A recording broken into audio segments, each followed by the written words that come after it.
Bengali কুকস্টার নাম বদলে ওফ foodie করে দেওয়ার পর প্রথম ভিডিও চিলি পনির।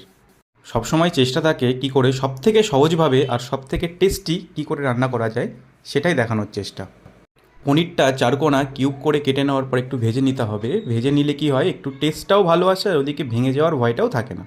তারপর একই তেলে রসুন আর লঙ্কা কুচি দিয়ে তারপর কেটে রাখা বড় বড় পেঁয়াজ আর ক্যাপসিকামটা দিয়ে একটু নাড়িচাড়ে ভেজে নিতে হবে। সস হিসেবে দিয়েছি চিলি সস, সয়া সস আর টমেটো সস।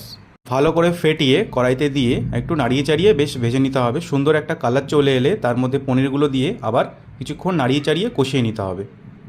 আর কর্নফ্লাওয়ার একটু জল দিয়ে গুলে দিয়ে দিতে হবে, তাহলে গ্রেভিটাও ঘন আসে, খেতেও ভালো লাগে। তারপরে একটু চিনি দিতে হবে। খেতেও হয়েছিল সত্যি অসাধারণ। কমেন্ট করে জানাবেন ভিডিওটা কেমন লেগেছে।